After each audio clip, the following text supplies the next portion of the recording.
This show is brought to you by Props, our title sponsor. Props is a performance-driven content platform. They combine the attraction of creator content with the results of paid media. Instead of focusing on impressions or posts, Props takes responsibility for leads and customers. Check them out at props.co. Welcome to CMO Confidential, the podcast that takes you inside the drama, decisions, and choices that go with being the head of marketing. Hosted by five-time CMO Mike Linton. Welcome back to part two of Battle Between the Believers and Non-Believers. Well, look, it's goofy to go to Cannes or the Effies and talk about how great marketing is because you're talking to the believers. That's not the problem. The problem is it's non-believers. But I want to press a little bit on the business school thing, which is what the hell? Why would the business schools not be ahead of this game given the power of marketing and all these studies? Both of you, I'd love to hear. Fragmented marketing. The business schools are contributing to some of this, in my opinion. Having talked to a couple of them, you now have marketing. You have the whole marketing 4 Ps that are broken out into different curriculums and different degrees, and it's creating this bifurcation of what marketing is, which is kind of part of the problem. To be honest, I think that it used to be you wanted to go to Procter and Gamble and become a marketer, and now there's just a lot of competition for that marketing brainpower into other tech companies and so forth. Listen, I think Nick is nailing this thing on the head. Is that there is a two-way opportunity here on the marketer side to be a business person, number one, and on the CEO side to understand that marketing is a proven lever of growth. Maybe it's not as sexy as it sometimes used to be or whatever, but it works, man. Advertising and communications and engagement, and those are strategies that drive ROI. And you've got to have the accountability as a C-level officer to make that happen and understand that it's at your disposal, and make sure that you pull the levers just like you would with your CFO on cash management or your HR on talent. You're not learning how to code Python with your CIO, I don't think. So one thing go ahead, Nick. Sorry. Out there on my internet connection, so I'm back. And who do we need in this to drive this function, right? You need students, faculty, curriculum, really professionals kind of coming through the pipeline that are tech savvy, analytically driven, strong financial acumen, behavioral science, mathematicians, neuroscience, algorithm writers, right? That's marketing. And who doesn't consider themselves at all in marketing is those students and those faculty. They don't look at this as a viable option for their career. We have not demonstrated that as an industry there's a viable yet rewarding career path in these areas, and often they kind of come in and then they don't have room for advancement, and so they leave. None of the CMOs have done the jobs of the people that we need in the industry, and that's also, it's a great thing because it continues to evolve, it's innovative, but it's also, at best a suboptimal condition that you're creating for real talent development in a pipeline.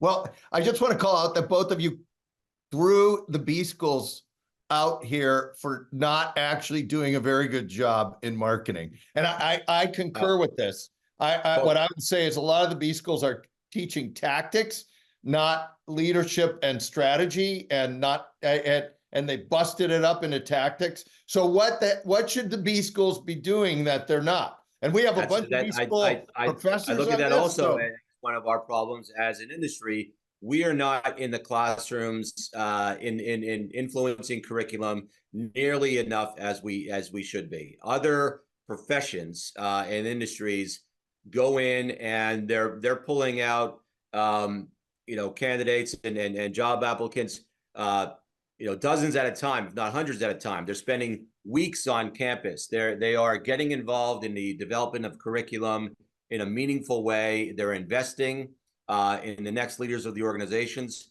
Marketing is all over the place. We depend on people to kind of come through the agency system to kind of, pay their dues, whatever. We don't have an actual infrastructure for a pipeline that is meaningful. We're trying to develop that with the A.N.A and our membership, and we've made some great strides in doing that, but not nearly enough as we need to, especially in the business school realm.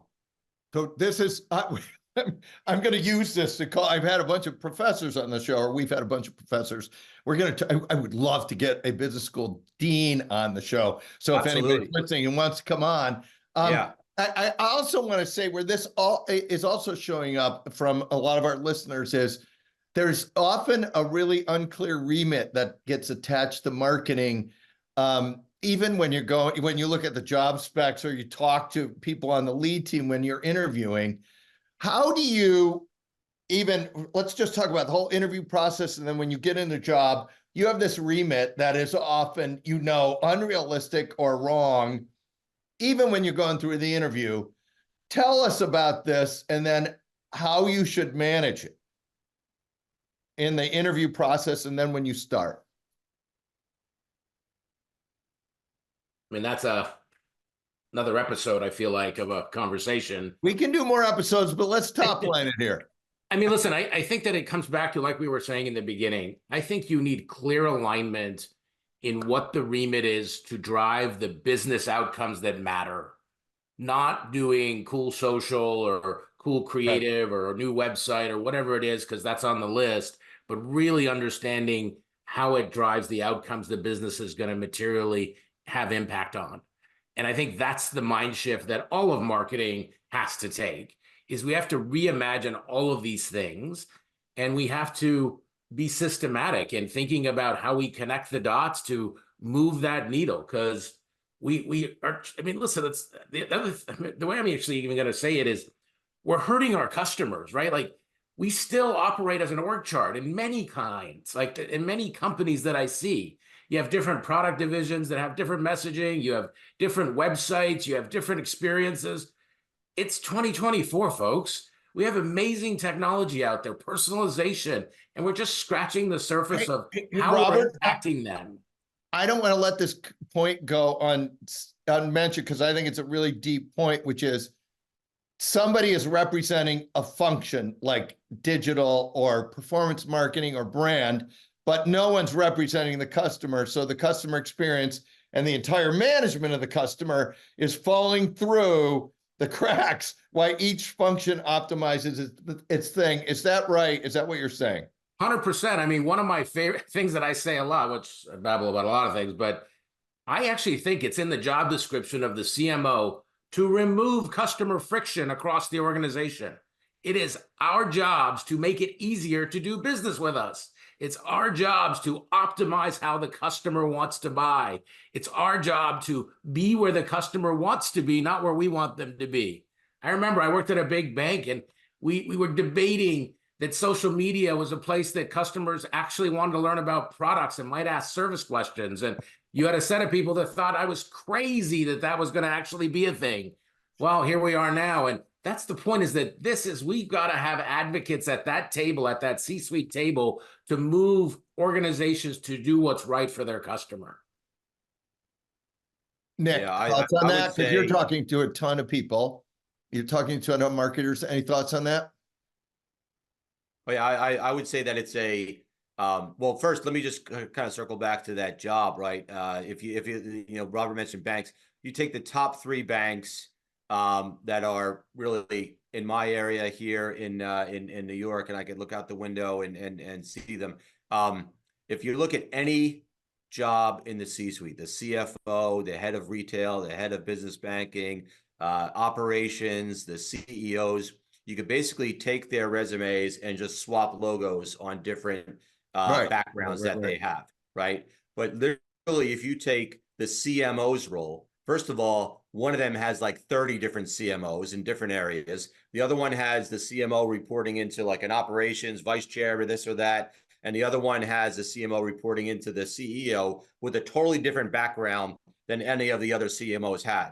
So why is everything the same product set, the same everything else, but the CMO role and the marketing function that follows is wildly different? And in some cases, that's kind of a cool thing, a competitive advantage maybe, but in most cases, really it is at best a suboptimal use of that function, and is really a reflection of the lack of understanding in a consistent way of that function.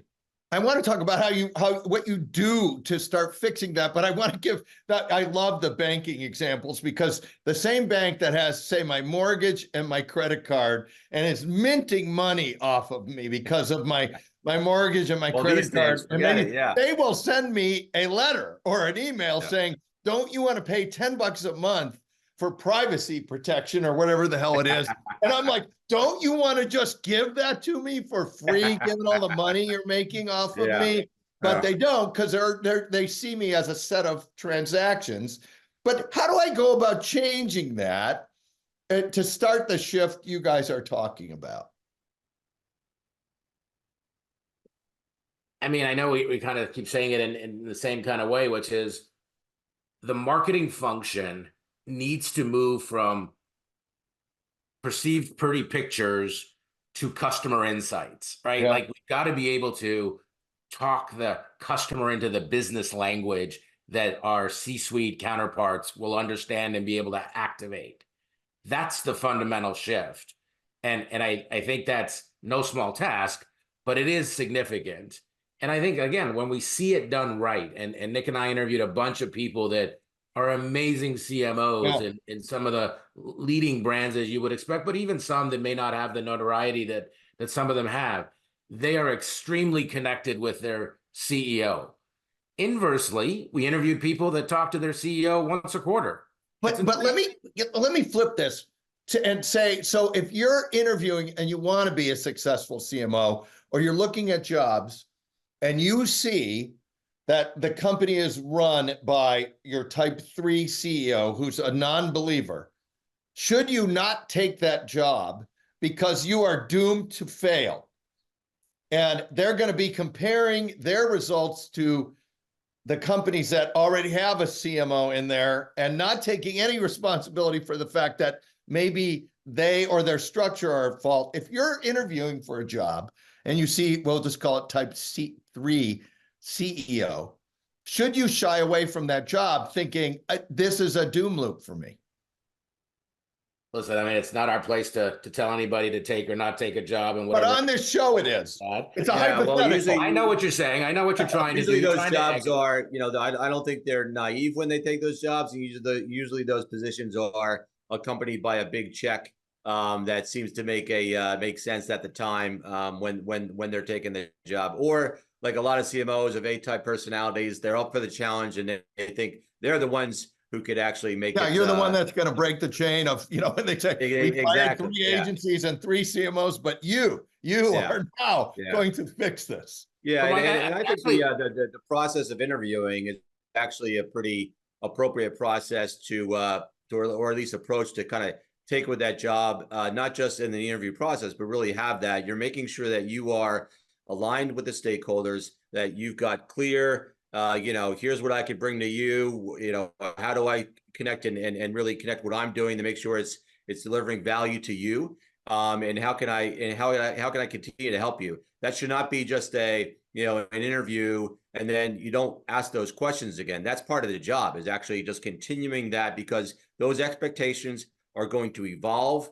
They could just change. They could have been wrong in the outset, right? For the better or for worse. And so it's a constant recalibration, but that communication and that process of involving them to inform your decisions, and then demonstrating to them, this is what happened when we said we were going to do what we're going to do.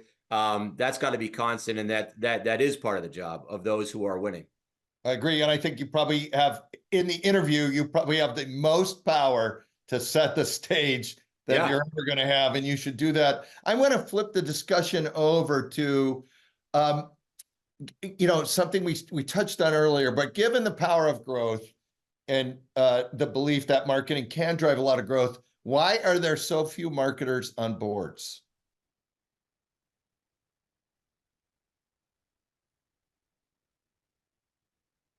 This is either one of you guys can take this one. Yeah. I mean, I'm going to go back and say that it's that they're not perceived as business people. They're not perceived as that general manager. They're not driving and viewed as the strategy growth engine. They're viewed as execution. And I think that that's part of the remit. I mean, there's a handful now that are starting to move up that ranks that are becoming CEOs, and obviously more prevalent in CPG. But there's definitely more work to do to get us more seats at the table. I think I've said this over and over again, is that every company's board should have a marketing customer-centric board member that is that pillar of the stack, right? Just as anything else that you would have that's important. I've been on a couple boards, and that's how they've used me. Yeah. But I also think the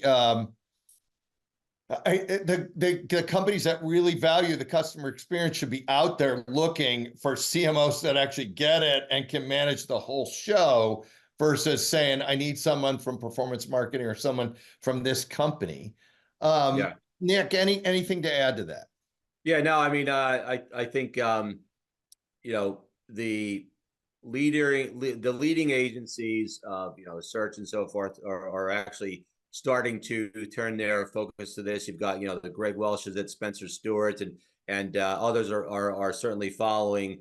But I think if you look at that small percentage of CMOs or former CMOs or anyone with marketing experience who is on the board, I have to you know, really expect that their contributions to those board discussions and decisions are, you know, as meaningful, if not more so, than anyone else's. And to me, it's just probably a lack of maturity and, you know, who to look for on the boards, and just a lack of familiarity. But I think now, if you look at where the position is and the importance of the position in terms of, you know, how it can impact the business, you know, I think it's just a matter of time before that starts to get, you know, more critical mass. All right, I fingers said crossed. one thing before that struck a chord, that, you know, that the CMOs are taking these jobs with the non-believers. I think the boards have to be far more involved in helping the CEOs understand their archetype of CMO that they're hiring and what they're setting them up for success. And I think this comes down to really taking a look at what do these companies need and want, and understanding the skills and how they're setting up their executives to be successful. And I actually talked to a lot of CMOs who've turned down jobs because of those non-believers, because they didn't feel like they were going to be set up for success. And I think boards need to be held accountable to that and understand that there's a real, you know, perception there and a reality that's impacting their business, and that they have to help their CEOs figure out what they need and how they could use the lever to drive the right business strategy and growth. I agree with that. Fingers crossed that happens more. We're running towards the end of the show, so there's a two-part question, and I've never done this with two people before. So it's practical advice and/or funniest story you can share with our listeners on the air. You each have to take one or both of those, but so fire away. Nick, we'll start with you. Oh, I don't know if it's the funniest, but it certainly is the most eye-opening situation in a bit, where we had, I think it was like 90-something CMOs in the room, and we asked them, oh no, it was 120 CMOs in the room, and we asked them, what is the most important KPI? And we got, I think it was 98 different answers. So out of 120 CMOs, wow, 98 different answers on the KPI. And then I went out and actually gave a presentation on the marketing to a group of CEOs, and I showed them the word cloud that came out of it, and they were pissed. They were like, "What?" Because we asked them, and like Robert said at the top of this, they have like maybe 3 that the 30 of them you know, came up with, and they were like, they saw some of them and they were just reacting as like, you know, what the heck? And it was really, again, a reflection of sort of you know, where marketing is, because all those things that were on the word cloud were actually relevant to marketing. But when you skinny it down, the variability there, and the fact that no one really landed the things that are most important to the business was pretty startling, and pissed off a lot of CEOs. So that's kind of what we're dealing with. Got it. Robert? Man, you know, I think that I come back to and as a marketer to hear and see the data and the disconnect that we have, and you know, we all believe that we want to do the right things and that we're making the best possible decisions. I think my single biggest advice is go lock yourself in a room with your CEO and C-suite and make sure you're aligned to really peel the onion of what that is, not just, hey, here's our budget and here's our campaigns that we're going to run, but really connect the dots. I know it's a scary proposition, and I think a lot of the people that we interviewed were honestly just kind of doing what they did last year and afraid to push the rock. And I think you've got to really be able to make sure that you build a partnership with your CEO and C-suite. You know, one of the things we talk about is go partner with the CFO, and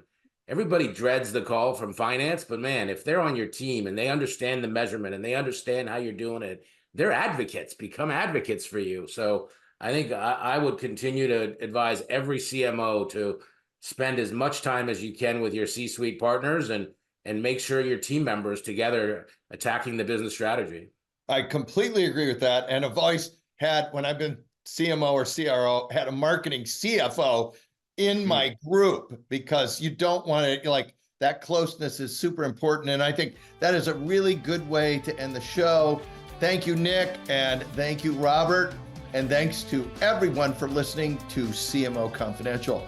Look for our other shows on Spotify, Apple, and YouTube, which include Chaos in the Marketplace, the generational shift in media, a top executive search perspective on marketing, is the CMO job headed for extinction, and why is B2B marketing so bad and what to do about it. If you are enjoying CMO Confidential, please like, share, and subscribe. Hey, all you marketers, stay safe out there. This is Mike Linton signing off for CMO Confidential. This show is brought to you by Props, our title sponsor. Props is a performance-driven content platform. They combine the attraction of creator content with the results of paid media. Instead of focusing on impressions or posts, Props takes responsibility for leads and customers. Check them out at props.co.